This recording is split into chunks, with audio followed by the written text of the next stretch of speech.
అందరికీ నమస్కారం. అనగనగా ఒక రాజు వేట కోసమే కాకుండా విహారానికి అడవికి బయలుదేరాడు. ఆయనతో పాటు మంత్రిని తోడుగా పక్షుల శబ్దాన్ని బట్టి వాటి అర్థాలను చెప్పి మూగజీవుల భాష తెలిసిన ఒకరిని తోడు తీసుకువెళ్తాడు. వారు వెళ్తూ ఉండగా గుంపుల్లో పక్షులు గట్టిగట్టిగా అరుస్తూ వెళ్ళిపోతూ ఉంటాయి.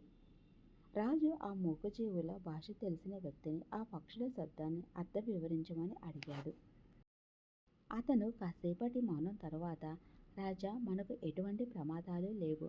ఆ పక్షుల శబ్దాల ప్రకారం కట్టెలు కొట్టుకోవడానికి ఒకడు వస్తాడని, ఆ వచ్చినవాడు పాము కాటుకు గురై చనిపోతాడని మాట్లాడుకున్నాయి పక్షులు అన్నాడు. రాజుకి ఆ మాటల్లో నమ్మకం కలగలేదు. నువ్వేదో చెప్పాలని చెబుతున్నట్లు ఉంది. ఇది కనుక జరగలేదో నీకు శిక్ష తప్పదు అని కూడా హెచ్చరించాడు. కాసేపటికి ఒకడు కట్టెలు కొట్టడానికి గొడ్డలితో వస్తున్నాడు. నిజంగానే వస్తున్నాడే అని, ఇంకేం జరుగుతుందో అని వేచి ఉన్నారు.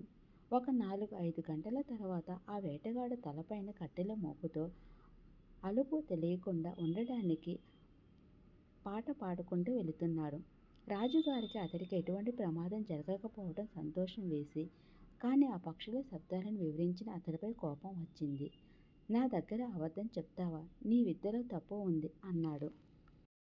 అప్పుడు ఆ కట్టెల మధ్య నలిగిపోయి ఓ నల్లపాము చచ్చిపోయి ఉండడం గమనించారు.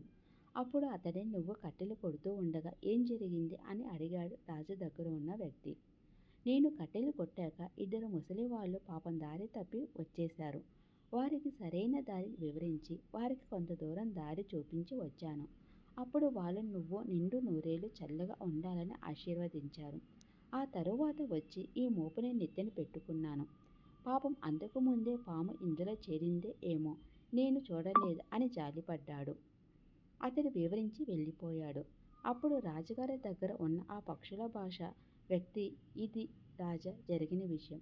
అతడు మంచి చేసి ఇతరుల దగ్గర నుండి పొందిన ఆశీర్వాదం వల్ల అతను తనకు వచ్చే ఆపదను తప్పించుకున్నాడు అని వివరించాడు. అందుకే ఏమో, మనం బాగుండాలి అని కోరుకునే ఒక్క మాట, ఒక్క మనసు చాలు మన నుండి ఎటువంటి కష్టమైన ఆపదనైనా మనల్ని చేరకుండా ఉండడానికి.